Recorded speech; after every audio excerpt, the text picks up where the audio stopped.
going to get there. He turned 32 yesterday. Does he have a vintage moment in it? In the end zone, it is caught for the win. Kodrak scores, yes, he scores! What is up, everybody? My name is Cody. I'm here with Andrew. Welcome to Pass the Ball. We've got a lot to talk about today, so let's get right into the action. Start with the NFL.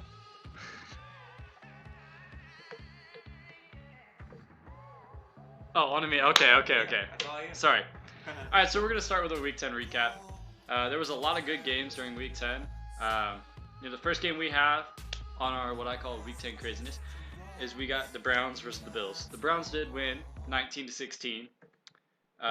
They had some great performances out there. They had Josh Allen, who had 266 yards. He was 22 for 41. Then there was Baker Mayfield. He had 231 yards. He was 25 for 37. And then they also had Chubb out there, who had 20 carries. That is a lot of carries. And he had 116 yards. Any highlights from that game you want to talk about, Cody? This is all you, man. All me, man? I was working. I was not watching the game. Wow. I wasn't watching the game either. I just looked at the stats afterwards. Just saying.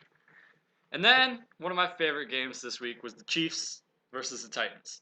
The Chiefs did lose 32-35 to the Titans. Patrick Mahomes, although, had 446 yards, 3 touchdowns. He was 36 for 50. And then there was Tyreek Hill, who had 11 receptions, and he had 157 yards.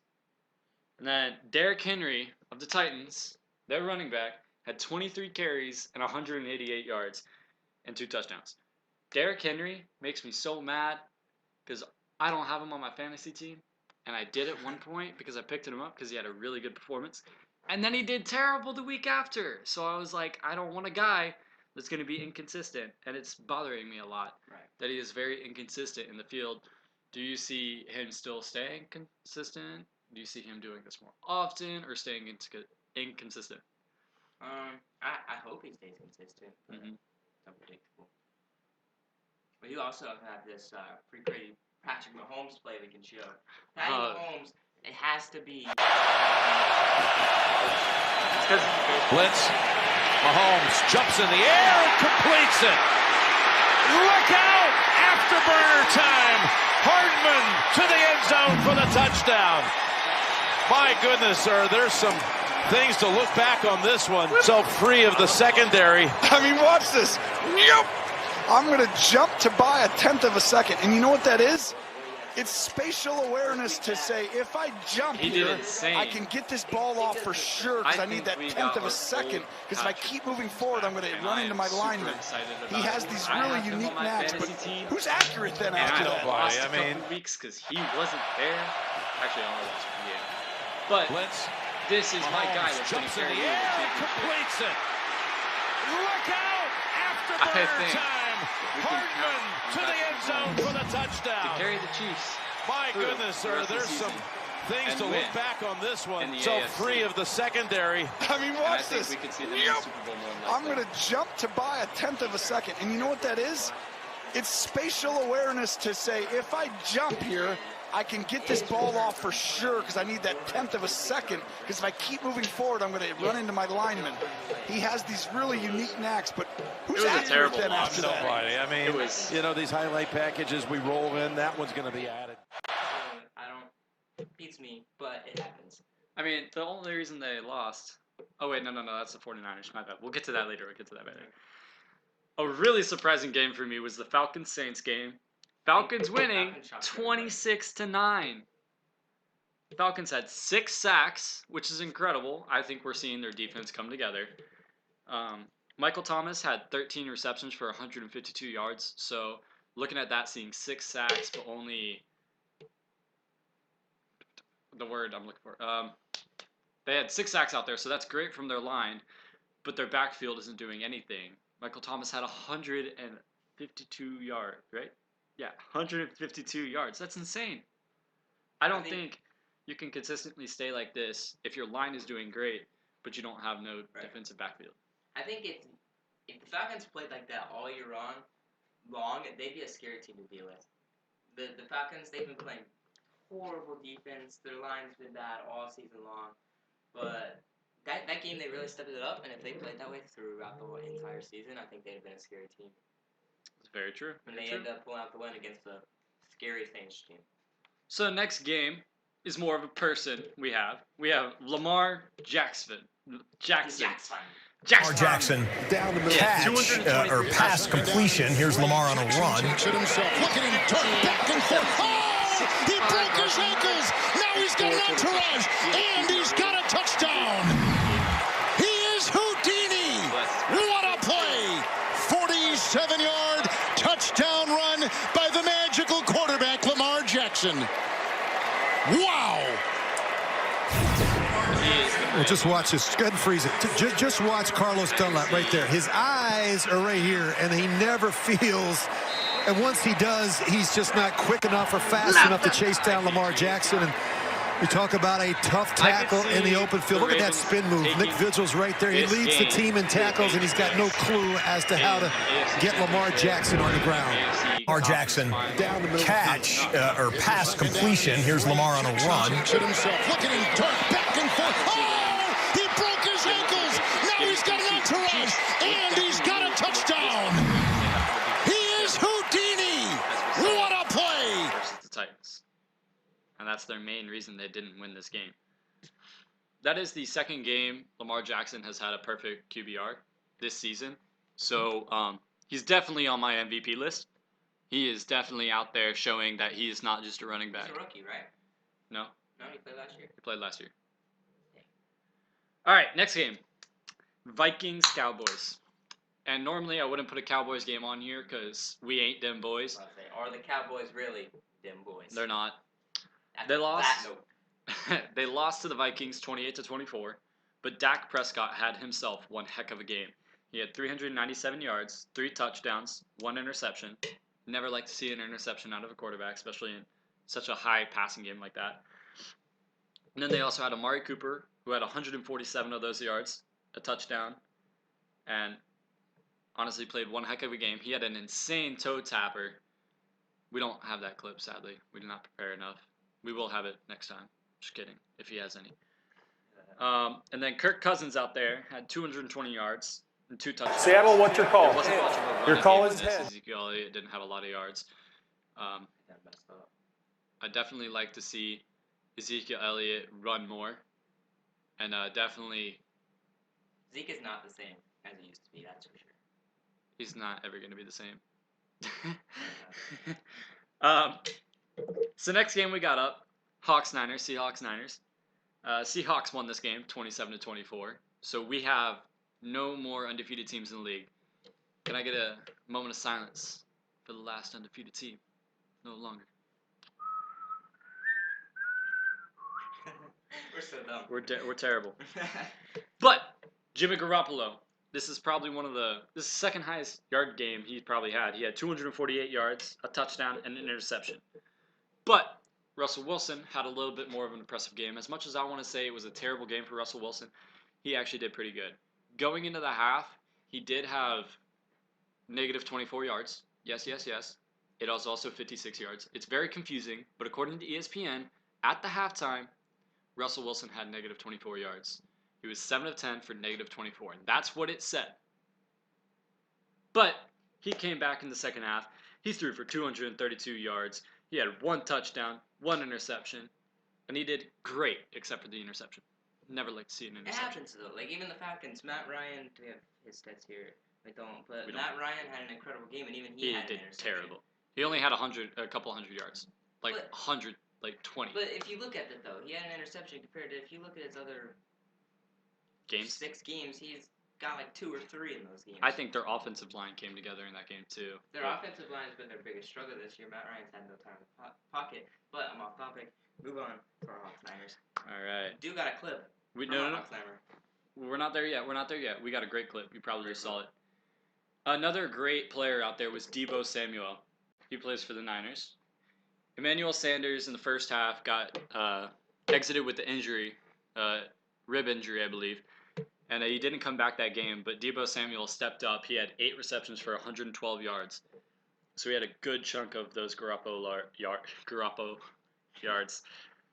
But the real MVP of that game was the Niners defense. Although they didn't stick it out in the end, which I don't blame them for. They had 5 sacks and 1 interception. And then the Niners also had 1 shanked field goal, which is the ruining of their undefeated season. It landed in the tunnel. It was bad.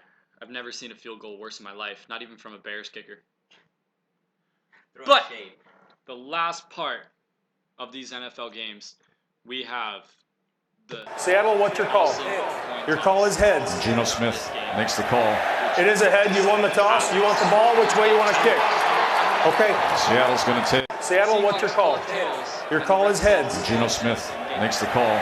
It is a head. You won the toss. You want the ball. Which way you want to kick? Okay. Seattle's going to take. Seattle, what's your call? Your call is heads. Geno Smith makes the call. It is a head. You won the toss. You want the ball. Which way you want to kick? Okay. Seattle's going to take. Seattle, what's your call? Your call is heads. Geno Smith makes the call. It is a head. You won the toss. You want the ball. Which way you want to kick? Okay. Seattle's going to take. Seattle, what's your call? Your call is heads. Geno Smith makes the call. Yanny and Laurel things and all that craziness. I don't think the NFL will end up doing anything about this. Maybe it's a sit down with the refs. Maybe a conversation. We need to be listening. Need to open your ears a little more to the coin tosses, because that could have been vital in that game. Could have changed the whole landscape. Definitely could have. Moving on from the games of Week 10, we have Matt Stafford, who ended up getting benched this week. He wanted to play, which I think it was better for the trainers to bench him. I would like to say, though, follow our Instagram, Pass the Ball Show, and you can get these live updates on Instagram and post about it as soon as we hear the news. Stay up to date. We get it back out there for you. We're only live twice a week. Follow the Instagram, you get live updates. Monday, Tuesday, Wednesday, Thursday, Friday, Saturday, and even Sunday. Every day of the week. Every day. Follow the Instagram. 24/7. Well, not 24/7. More like 7 days a week only. Yeah, 365 we're not days a year. We try. But Matt Stafford injured his back, right? Right. And fractured bones. Fractured bones. Could this be a career-ending thing? I think so. I don't see how you could really come back with fractured bones in your back. That's just, you could get paralysis. One really hard sack from Aaron Donald or anybody of that caliber, you could be done for. You could be not getting back up with that next play. Right. I see this as he needs to take a look at his life, not just his career, and see that this is where he needs to take a step back. Maybe he takes a role kind of like how Eli Manning is doing right now and coach up that next quarterback. Try to, put as much of an indent on this team as you can while you still have the ability to before you get completely phased out by the front office and such. I think we also need to wait and see until, as of now, it might appear to be career-ending, but we need to, I guess, wait and see till more information comes out, see the extent of the fractures, which bones, are they, obviously it's important, right, but is it something that could really affect his whole entire career, and then see how it goes from there. But considering he wanted to play on Sunday, I feel like he's going to be stubborn and try and come back and play. Just have to see how it goes. The doctors told him he can't play. He said he was going to play through the pain. The doctor said, yeah, no, that's not happening. So. Real quick, I do want to talk about the league leaders because there is a shocking league leader for the NFL passing yards. And it is not blew me away. Anybody you think. I want you to go ahead and try to guess real quick. Just try to guess. If you have a guess, comment it. Let us know. If you don't, I'm going to spoil it for you. 5, 4, 3, 2, 1. Phillip Rivers with 2,816 yards on the season so far. I can't think of anyone that would guess that. I didn't. You sitting out here thinking Aaron Rodgers, Patrick Mahomes, Tom Brady, some of these big name guys. Russell Wilson. Exactly. But you ain't about to think Phillip Rivers. I said at the beginning of the season. Drew Brees, even though he was out 5 weeks. I do think Phillip Rivers was a sleeper, but not to that extent. That's for the sure. thing is the Clippers. The Chargers are still doing terrible. We'll get there in a minute. Still doing terrible. So is this a defensive thing for them? Because they're apparently clicking on offense. Phillip Rivers is getting heck of yards. I think we'll see a new leader in the next couple weeks, whether it be Patrick Mahomes or Aaron Rodgers has a couple of those 400-yard games. Anything can happen. Anything. So it's just crazy to see something like that. Next up, we got the games we think y'all should look out for this upcoming Week 11. First game we got is Texans-Ravens. You cannot talk. No, I can't. I think this is a big game to watch because Texans have a pretty good defense, although they do not have J.J. Watt anymore. They still got Jadeveon Clowney and all those guys. I feel bad for J.J. Watt because I feel like he can never get ahead. I feel like every year it's just something that's holding him back. Hashtag Gronk. Reason he retired. He had to dent the trophy first before he retired. Had to dent that Super Bowl trophy. That's true. Only Gronk. Only Gronk. I think this will be a great game to see Lamar Jackson, showing his true potential even more. And I think it's time for Deshaun Watson to show whether he is going to be that quarterback or not. Right. We have seen it in the past couple seasons, either whether it's riddled by injury or whether it's he starts hot and then he just fades down the stretch. It's just it's a lot of mix for me. I don't know whether to put all into him or not because he gives me a lot and then he just doesn't give as much. Next up, Cardinals 49ers V2. I think this is going to be a good turning point for the 49ers or the Cardinals. If we get a good game from the Cardinals, then that's going to be crazy. Kyler Murray's showing out again. But I think the 49ers are going to come through, especially if they play the same kind of defense they did against the Hawks, the Seahawks this week. And then you got Pats Eagles. Obviously, I think the Patriots are going to win. But it's going to be interesting. This is going to be one of those games of the year for the Eagles. Are they going to win it? Is this going to be where they start winning games? Or is this going to just be the continuation of this terrible season we're seeing? Right. And I don't think Carson Wentz is to any blame for this. I think it's a lot of the defensive end, too. But you never know, because everybody went into that fucking Saints game thinking, oh, it's a rivalry game, it's going to be a good one, but the Saints are going to win. I think it's a fluke. But for being, Pats Eagles, Pats lost a game. They've lost. They can lose. They're any other team. Eagles, they're not invincible. Eagles have a chance. They can win. It'll be interesting to see. Right. Next up, Rams-Bears. Both these teams were huge teams last season, and now we're not seeing as much output from them. We're not hearing as much about them. We're not seeing much about them. Bears have an incredible defense. They still have a lot of those key pieces from last year. It's just they lost Vic Fangio to the Broncos, which he's doing terrible. It's first season. But that'll be an interesting game. I think it's a turning point for both teams, whether they're going to show up on which side of the ball they're good at. But that means if the Bears are showing up, the Rams aren't. And so we'll see a lot through that game and where these teams shall go from here.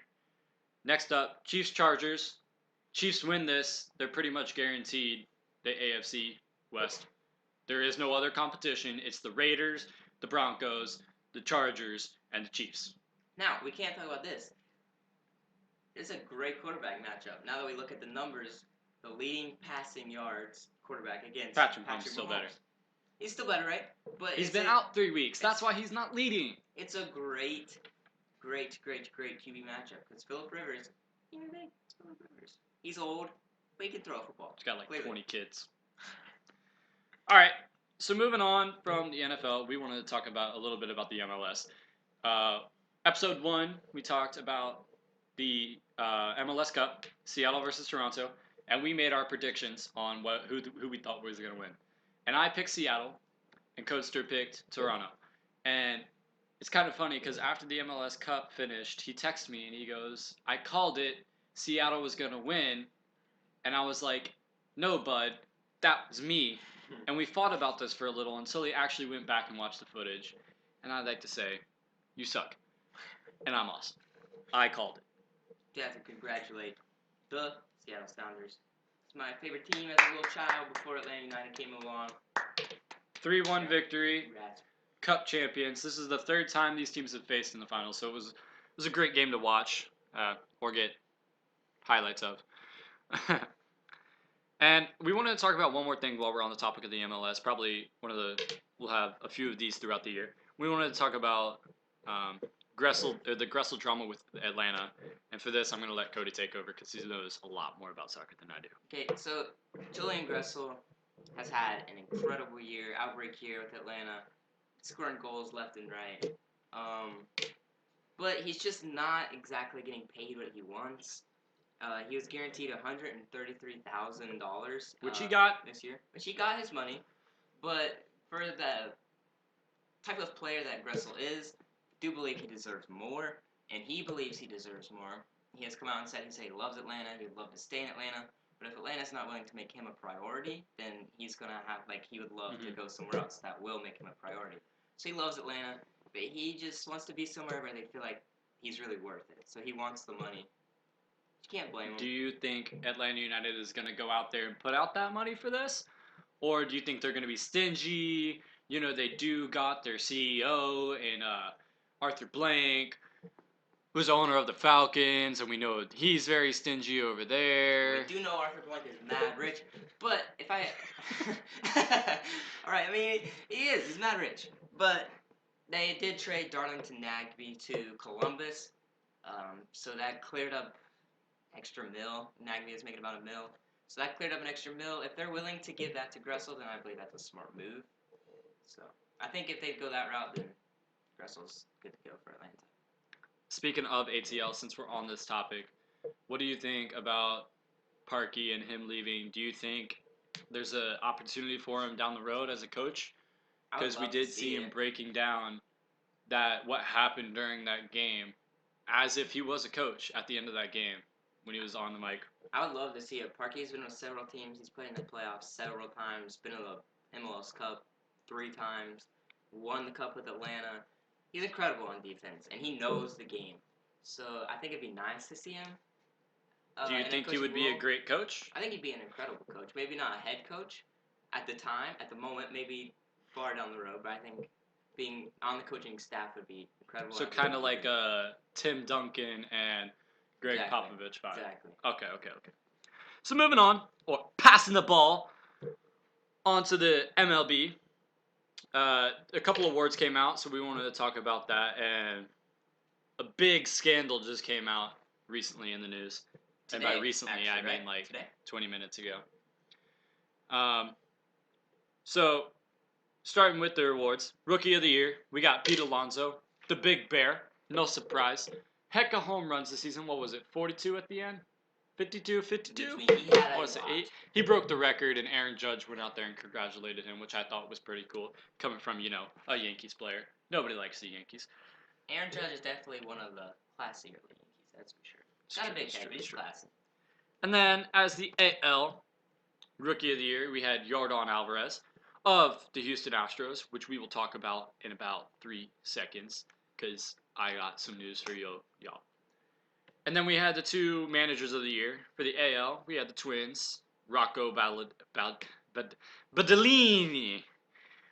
And then of the Cardinals, we had Mike Schilt.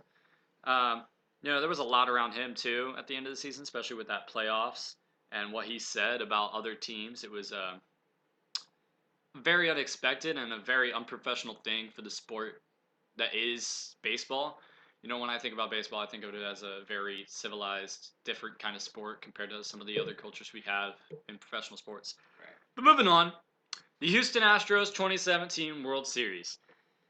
Mike Fierce, excuse me, came out and said that the Houston Astros used cameras located in center field to help them cheat and win against teams. Stealing signs. During the 2017 playoffs. All the time, but I don't think you really ever hear something like this. Especially coming from a person that played for the team. Playing for the team actually coming out and be like, yeah. And won a World Series. That's crazy to hear them come out and say this. And it's been a big thing going around, or like real quick. It's This is new news. So all these memes, everything. All the memes coming out quick. All the statements, the jokes, everything. What is the commissioner gonna do? Are we going to get a new 2017 World Series featuring the Yankees and the Dodgers? Are they just going to, remove the banner and not really have a winner? Like, what's going to happen? I think we'll see it within the next couple days. The commissioner has to get his head on straight. Like, what happens? Because this is going to be some crazy stuff coming up, whether they do nothing or a lot. If they do nothing, they're going to get a lot of backlash. So I think this is definitely something to look out in the media for among some of the other winners coming out. Which I'm sure, too, they have to do an investigation and actually be able to prove that it actually happened instead of just someone's word. So it might take a while, but I hope they do something about it. I think we'll get a short statement here soon. So just they can quiet the media for a little bit, seeing as it is the off season. All right, coming up next, college football. We had a crazy week in college football. The first game I want to talk about before we even talk about any of the rankings or anything else coming from this week, I want to talk about the Alabama-LSU game. It was a good one. It was one heck of a game, and I just want to give a good hearty congrats to LSU for beating Alabama. I think everybody in the whole entire sport, or fans of the sport, are happy that Alabama finally lost. Nobody really cares about Alabama. Nobody. They're tired of hearing Alabama. I'm okay with hearing LSU, LSU, LSU. Right. You're either from Alabama or you're a bandwagon if you're an Alabama fan. I don't want to hear it. Don't tell me you live in California, you're an Alabama fan. You live in Florida, you're an Alabama fan. No, you're not. You live in Alabama, you've been to Alabama, or you're a bandwagon. That's it. Nobody else cares. All right. So on that note, let's switch up a little bit to the college football playoff rankings, which just came out a couple minutes ago. We got LSU coming in that number 1 spot, 9-0, staying strong in that number 1 spot. Definitely a lot of that is thanks to that win over Alabama. Coming up next in number 2, we got Ohio State, who's also 9-0, which, they've been having like a quiet, good year, and that might be thanks to your boy, Justin Fields, coming out of Georgia. I think that was a bad move by Georgia to limit his play. Right. And you gave away a top-tier talent. You gave away a guy that plays just like your Patrick Mahomes, your Lamar Jackson. And it's going to be scary to see what he can do within the next couple of years. Jake Fromm is an NFL caliber quarterback, and we could very well see him leave this year, declare for the draft, and head out. So not having someone to back him up. Which we do have a number 1 commit, but he's a commit first year. We'll forget about that, because nobody cares about Georgia right now. It's all about Clemson coming in number 3, 10-0. It's crazy to see them just repeating everything they're doing from last year, but it's weird to see them in the number 3 spot. It could do to a lot of those low-scoring games or those really close wins. But I think they have a great quarterback in Trevor Lawrence, and I think we could see them going to the championship again this year, whether it be against Alabama again or whether it be against LSU, which would be a great game to watch. And then and they still have him for 1 more year, so we get to see all of this next year too, and then he might be off to the NFL on us. You think he heads to the NFL this year? He can't. Can't? And this is his second year? This is his second year. Can't you declare? 3rd year. You have to play 3 years in college. Coming in at number 4, a happiness to all Georgia fans around the world, Georgia. Go Dogs. 8-1. Seeing it right here.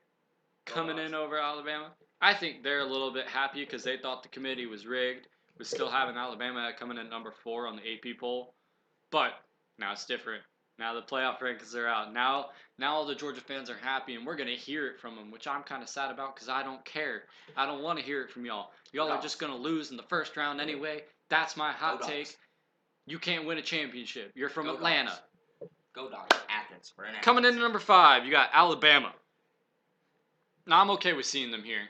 8-1. They lost to the top-ranked team. Like I said, nobody should cares be here. about Alabama. Like, nobody cares. That's why I'm okay with it. Sit in 5. Nobody cares. Nobody cares. Coming in at number 6, kind of a shocker. You haven't heard a lot from them. Is Oregon. They're 8-1. Best uniforms in the league. That's the only reason I care about them. And nobody can argue that. I mean, they are located right next to the Nike factory. That's for sure. And then coming in at number 7, who I think is downright being humiliated by this playoff ranking, is they're still at number 7. They're 9-0 and have been winning against great teams. I mean, they played against Penn State and they went in there and they beat them terribly. Well, not terribly. It was a pretty close game, but they beat them.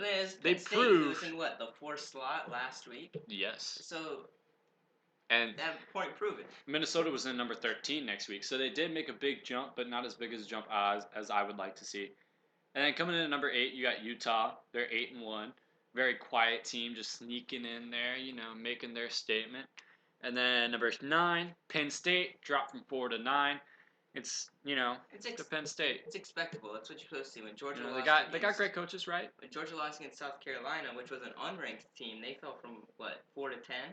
So you kind of have to expect that out of Penn State.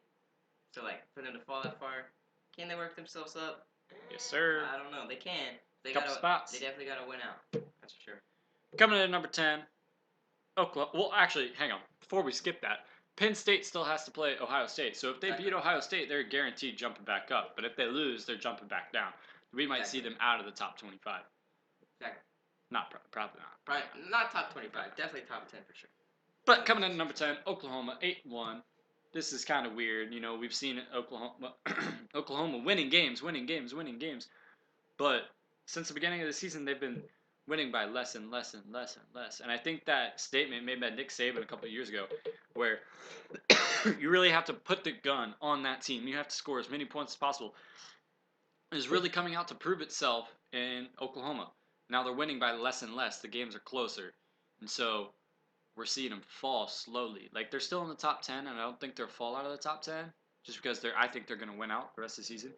But it's just, you're seeing that come into effect, and you're seeing that Nick Saban really did have a point there in saying if you want to be one of the top teams, you got to beat those Georgia Tech teams, those not FSU. I was trying to think of it. You got to beat Georgia Southern by 100 points, You just got to put the gas down. You got to put the gas pedal down and floor it all the way through the game. You can't stop. You got to score, and score. Not Tennessee and lose to Georgia State. Yeah. Is Tennessee even a college football team? They're high school football. We're not talking about Tennessee. Forget Tennessee. Nobody cares about Tennessee. All right, so real quick, we want to go over the top 10 games.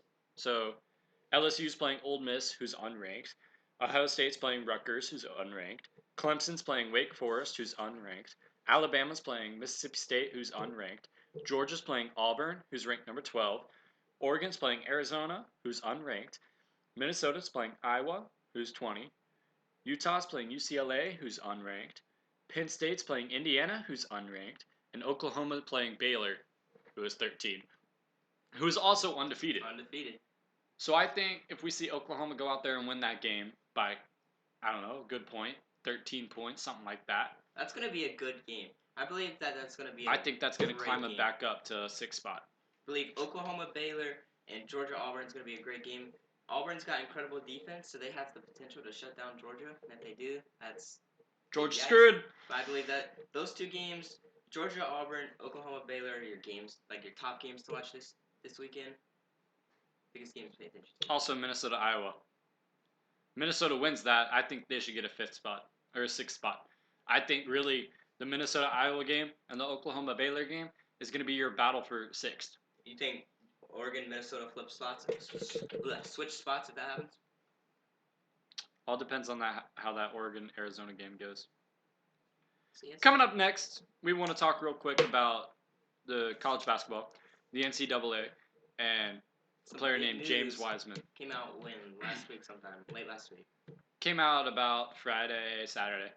He took the court for the first game of the season, and after that, coming into the second game, he was made ineligible by the NCAA because his coach Penny Hardaway helped him move into his house or his apartment. I can't remember where it was.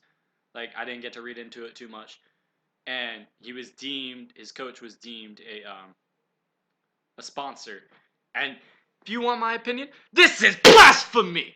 Downright outrageous! But that's my Stephen A. impression.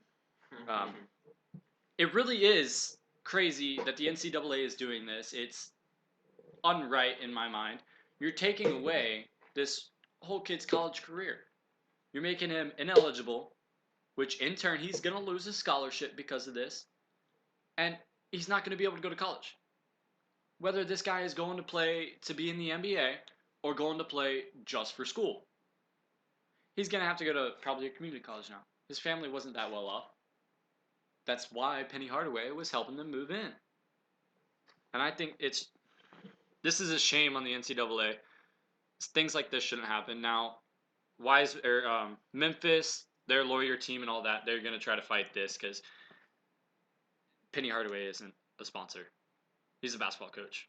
Everybody knows, who pays any attention to the NCAA knows, their coaches look out for their players. They're going to take care of their players in any way possible. And I don't see anything wrong in that. I believe the problem is someone like, I don't know where it came from. Someone came out and said that he had gave him like 11 grand or something to move a couple miles. Like that's a big fat piece of cash to help a kid move. That didn't happen. It's pretty crazy. I doubt it. And I can see this being overturned in the end because NCAA has even been saying that they're gonna in 2021 that players are gonna be able to profit off their name, right? Right. So you're doing this, and it's ruining your rep. What's the point? Like, if players are looking at this, if I want to make it to the NBA, I don't want to go to college anymore. I'm gonna go overseas, just like Melo, right? I can make money over there. I can support my family over there, and then I get to go into the draft the next year. Right. And if I don't make it, I got a pro career going on. I'm not worried. So I think the NCAA is making a mistake here. Moving on, NBA, my favorite, best part of the show. We've gone really quick. Yeah, we have gone really quick. This might be the fastest we've gone. We've been live for 43 minutes. Yeah, too good. We're covering a lot of stuff. But there is a lot of stuff to talk about in the NBA because it's my favorite. A lot to talk about. So first up, Basketball. prayers up for Gordon Hayward. He had a hand injury, which if you pay attention to the Instagram, we did post about, and we did update you. He will be out 6 weeks. He did have surgery on his hand to repair his fourth metacarpal in his left hand. Pass the Ball Show on Instagram. Check it out. On updates 24/7. Already been there, done that. You know what to do. Not really 24. We're not talking about it anymore. So do we still see the Celtics sticking in at that number one spot? You know, holding that number one spot true without Gordon Hayward? Was he that big of a piece? Or I think they can. I think they continue to play well without him. He was just now starting to. I mean, he's been playing all right the whole season. But he's just now starting to become himself again. So I think they can play without him. Might drop down a couple slots, but I don't think they're gonna fall. I think they'll be fine. All right. Next up, I want to talk about a couple great performances. We had 4 career highs in one night, which was crazy. It was Luka Doncic with 38, Pascal Siakam had 40, and D'Angelo Russell had 52, and Dame had 60. Both Dame and D'Lo scored those points in a loss. That is crazy. Is there no defense happening? Like, this is interesting thing to see. Do you think Dame is going to be able to do this more often? Or is D'Lo going to be doing this more often? He is the only piece the Warriors really have, in my point of view. Do we see D'Lo even saving the Warriors a little bit? I mean, he played well with the Nets. He was by himself. I mean, yeah, he had Karis LeVert, Spencer Dinwiddie. He had those pieces around him. But can he take this team who has no superstars? I mean, I wouldn't even consider him a superstar, and make it a part of the conversation, just even a little bit. I ain't got nothing to say on that. You ain't got nothing to say on that? I don't think so. I don't think D'Lo is that great. I think we're gonna start seeing him return to his Lakers roots and be a little bit worse. Next up, D'Lo, I hope he can keep it up. But Lakers and Boston are the number 1 seeds. Do we see that staying, changing, knowing that the league is so vast, especially in the Western Conference? Do we see the Lakers holding that number 1 spot for long? Or do we see it changing within the next week? I think we can see it changing the next week, especially with Paul George coming back. All right, I want to bring this up because I think the NBA, especially in the Western Conference, is one of the most difficult things, and you can't say that it's not. It's I got thrown off for a second. It's ever changing. It's always going to be like that. Like you could see in 1 week, the Rockets went from an 8th seed to a 3 seed. You know, 1 good week can change the whole landscape in the Western Conference, especially right now, early in the season. You got a spread from 1 to 8 that's 1.5 games. And especially in the Eastern Conference right now, it still hasn't spread out yet to be its normal Eastern Conference. You still got a spread. It's a little bit worse. From 1 to 8 is a 4-game spread. So I still say that this early we're going to see a lot of change. I don't think the Lakers are going to hold that one spot forever. You got the Clippers have PG coming back soon, which we'll talk about in a little bit. You got the Rockets who are going hot, red hot, and they're coming for any team that stands in their way. They are playing really fast-paced basketball, which is what I like to see, especially with Russ out there on the court, yamming it in people's faces, Harden shooting it from three, draining it. If he does that consistently, I think it's possible he could average 40-plus points a game this season. What do you think? 40 plus Harden? 40-plus. I could see him. He is averaging 37.5 right now, or 37.2. Speaking of the Rockets, real quick. Are definitely a team to watch, that's for sure. We want to say happy birthday to Russ. It is... What birthday is it? How old is he? I can't believe I don't know this. I feel bad as a Westbrook fan. I can see we're supporting him a little bit. Got a OKC jersey here, Westbrook. He's wearing the Westbrook jersey. He's lame and thinks PG's awesome. I love PG, you know? Just he's coming back, you know, gotta support him a little, you know? Yeah, 31. I was gonna say 30, but it's 31 years old today. And do we have our clip? We did try to get a little montage in there to support Russ, you know, say happy birthday, you know, show our appreciation of his commitment to the game and, you know, his Hall of Fame resume so far, which I think he's going to add a championship to this year. We are a little bit biased towards Russell Westbrook. We love the man. He's one of my favorite people ever. Look, I'll call him out if you want me to. But look, I think he's doing great this year. Great. I think they've gelled a lot out there in Houston. I definitely want to meet the guy, that's for sure. That'd be awesome. But thing also with the standings is you saw a rough start for the Denver Nuggets this season. You know where they are now? Nope. Number 2. Number 2. 7-2.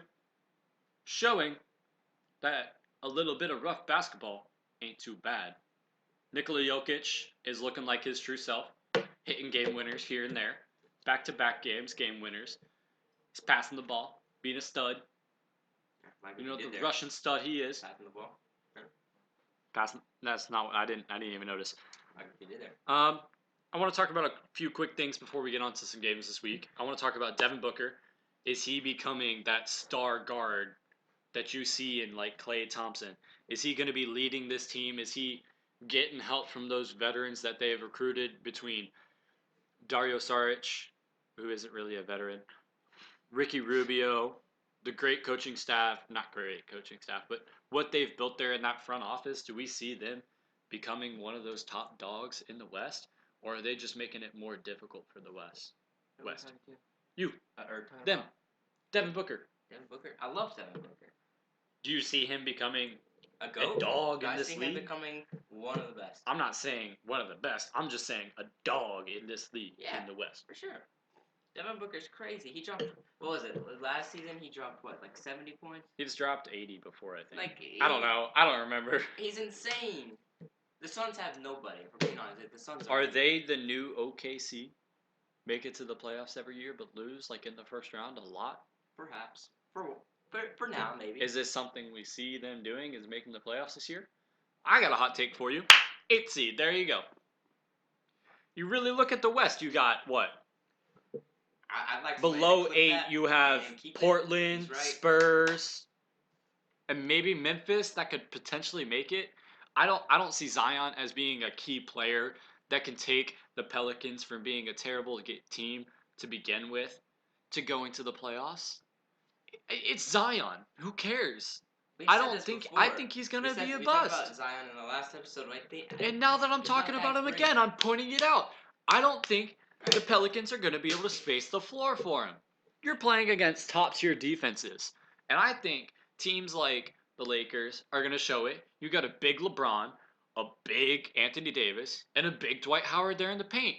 Yeah, he's 6'7", 285. I don't care. I really don't care. I don't see him being what he was at Duke in the NBA.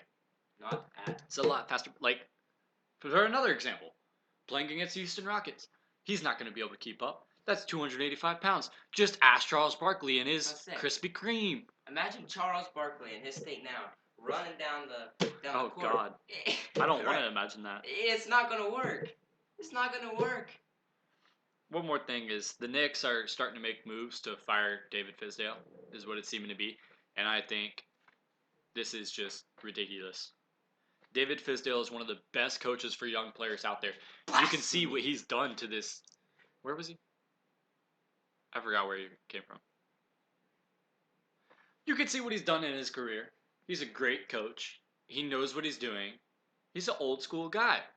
I think this is, if the Knicks end up firing him, I think teams with younger cores that don't have such a great coach, go and pick this guy up and start to bring up their team. Sacramento, for example.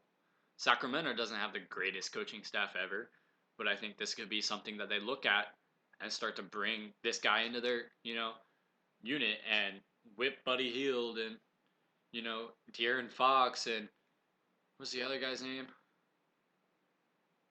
I'm struggling today, guys. I'm sorry. I think he could be got great. A little work today. Yeah. Poor guy.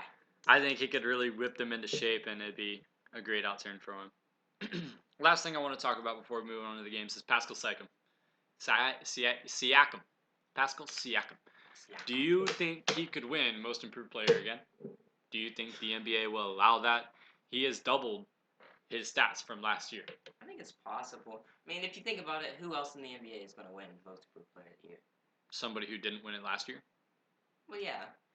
Okay, if D'Lo keeps up what he's doing now, he could. That's about it. Give me another person that should win, other than I'm not even gonna say it. Pascal Siakam. And D'Lo if he keeps on dropping 52. You put me on the spot. I think there's a couple players out there that we could see definitely going They'd really for have it. to step up their game. I think it's too early to call anything like this. Now I think we still got lots of room for Pascal to fall. I don't know if he'll keep this up, whether it'll drop. I don't know what's going to happen. But I think there's definitely still a couple suitors out there that could be Most Improved Player moving forward. So moving on to some of the games. I think we got a couple games here to watch. Raptors Clippers.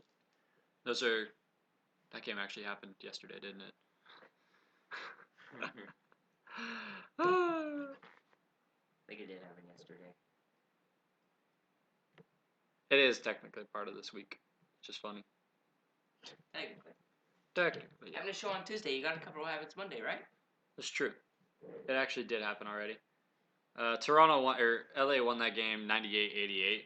Very defensive battle, as we know Kawhi to be. But Lou Williams was the baller in this show. He had 21 points. Siakam had 16, so he's not holding true to his average right now. Lou Williams. I think Lou Williams is someone that people don't talk about enough. Sixth man, baby. Sixth man of the year. Lou Williams. Great.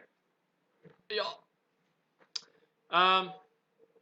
So that was one of the games to watch. It's over now though, so that's not as great of a thing to think about. Suns Lakers. That game is actually happening right now. I think this is going to be another one of those games. Suns try to prove themselves. If they beat the Lakers, they just beat the top team in the West. Right. And this season, they have been beating everybody that people are thinking they're not going to beat. And you see Lakers fall in next week's power rankings. That's true. And standings. Exactly. It's a tight race right there. The West Next game is Clippers Rockets. PG-13 is coming back this game. So this will be where my take on the LA Clippers and whether they'll sink or not is going to come in handy. Are they going to be able to click right away? Are they going to take forever to click? I don't know. I think they're going to take forever to click. That's just what I think. But I think, like we mentioned in the last episode, once they do click, it's going to be a very, very I think they'll click on defense duo. right away. I think this is going to be a tough game for the Rockets to play offensively. But I don't think that offense in the Clippers is going to be there. So this is really going to be a defensive battle where the Clippers are probably going to pull it out because they are the better defensive team, whereas the Rockets are basically offense. I don't even know what a defense is in the Rockets because it's offense. Their best defense is an offense. Right.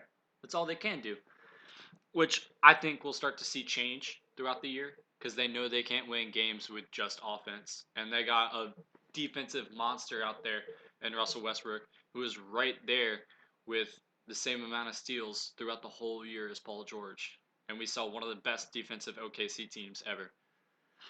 Next up is Raptors Blazers. I think this will be great to see Dame and CJ McCollum come out there and play their hearts out like they do every night as underdogs, because they're always underdogs, because they're just a team that always does decently, but nobody ever recognizes Dame as that all-star talent, so you don't hear as much, especially because it's Portland. Nobody cares about Portland. I think they need to move out. I think they can embrace another city and grab so much more attention, like all these other NBA teams do. Nobody wants to go to Portland to watch a game. Move to Vegas. No. Move to Seattle. Seattle would be a great move. But they have a great city wrapped around them. I think it's just nobody wants to go from the outside, and watch it. They're not, a big team in the East because you have so many duos out there in the West because they have so many great teams in the West. If you redid all the conferences, I think we could see different talks about different teams. That's all I have right now, though. That's all I got. We just blew through that. We had 2 pages today. In an hour. It's a great episode, though. Got a lot of hot topics, a lot of hot stuff. Now, if there's anyone lurking in the chat, we would like to open this up for anything you would like to talk about, any hot takes you'd like to see us talk about, get our opinions on. We'd like to get your opinions on anything we've talked about. So, if you got any questions, go ahead and drop them in the chat. If not, I'm just going to start breaking down some games that are happening right now. Exactly, go for it. We could even give you some predictions for this week. Some of the games we picked out. We can go ahead and give you a prediction, and we'll talk about it Thursday and Tuesday as the games go on. Let's look at some of the live games right now in the NBA.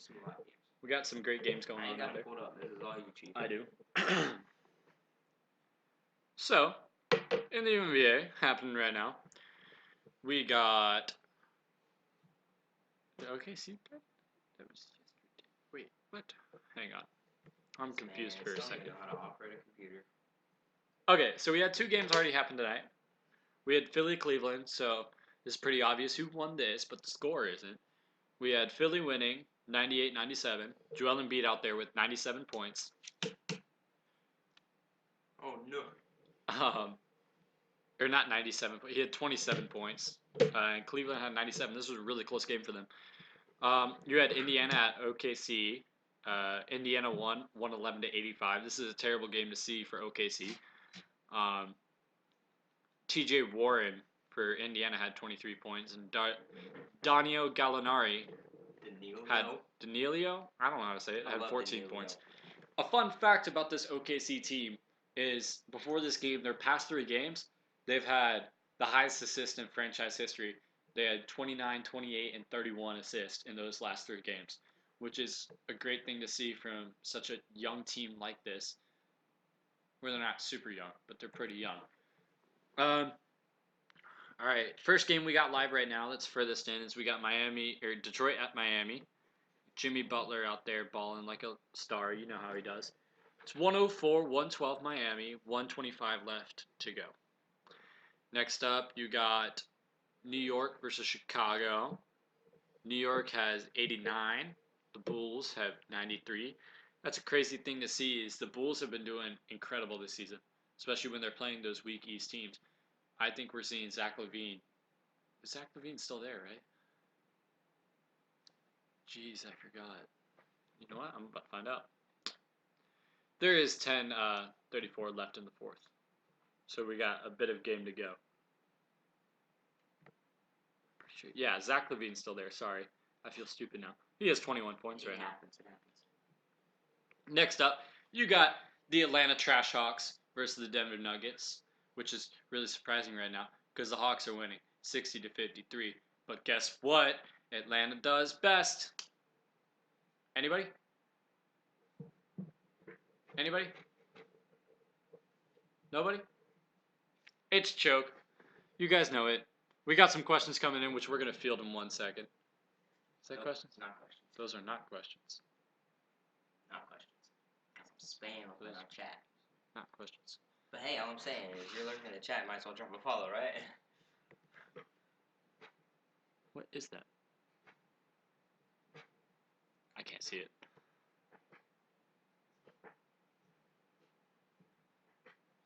Need to move my chair up. Alright. So what are we talking about? On with the updates, huh? Thanks to whoever you are, though. We appreciate you liking our content. Moving on. Which 5.5 left in the second for the Atlanta game. At halftime, you got the Suns versus the LA Lakers. That was awkward. Lakers are winning 60-58. That's a really close game right now. And then you got Brooklyn versus Utah. You know, Kyrie versus Donovan Mitchell, Spider Mitchell. Brooklyn's winning 55-47. 3:19 left in the second. And bringing this up makes me want to talk about Kyrie and how I feel like Kyrie has really been lacking on a lot of things lately. We haven't seen the Brooklyn Nets winning or doing so with confidence. I think D'Lo had a better control in guiding this team than Kyrie does. And I know a lot of people have been coming out saying Kyrie is not a great teammate, and then media going back out and saying that people are saying that Kyrie is a great teammate. I don't know what to think about it. I don't play ball. I don't really watch that much, but I like to make my takes. I like to look at the stats. I like to get in there and tell you what's what. And I don't think Kyrie's doing super great for the Nets this year. Although they do get KD back next year. KD, that's going to be a nasty duo. One of the nasty duos. Terrible nasty. Coming up at what time? There is one more game left tonight. I don't remember what game it was. I have already clicked away. Real quick, there was an upset in the world of college basketball tonight. Kentucky, number 1 Kentucky, lost to a school called Evansville. Evan, huh?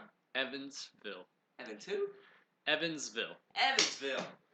I know where that... No, I'm just kidding. I don't know. School I've never heard of in my life. 67-64. This is I don't think this is a good thing for the Blue Devils out here to be losing to a team nobody's ever heard of. Ever. They were actually ranked preseason number 6, apparently. Crazy. That is crazy. You'll heal. Maybe they'll get ranked now. You'll heal, Dad. We're working on the better quality. Just bear with this. Slowly but surely improving. It's getting better. Keep tuning in. Drop a follow if you haven't already.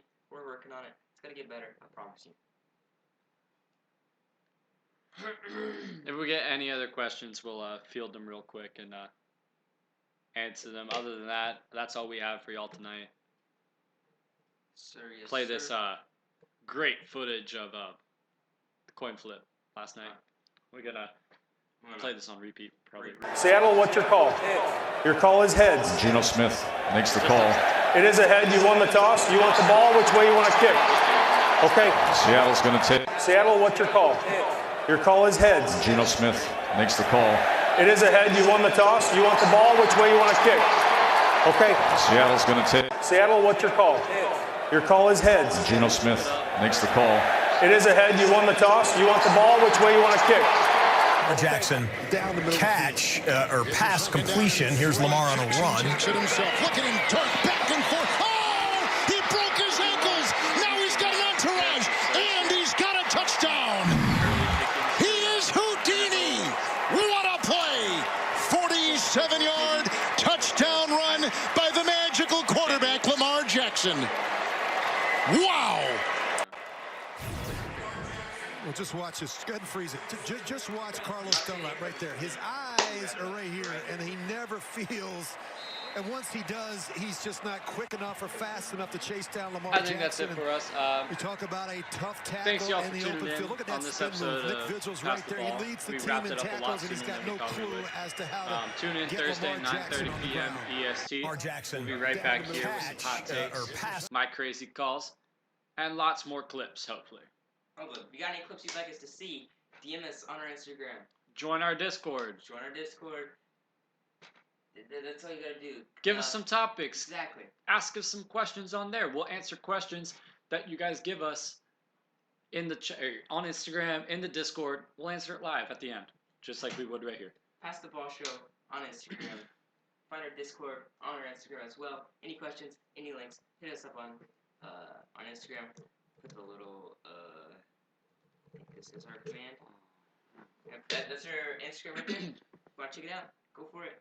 We'll catch you guys next time. It's Thursday. Thanks for watching.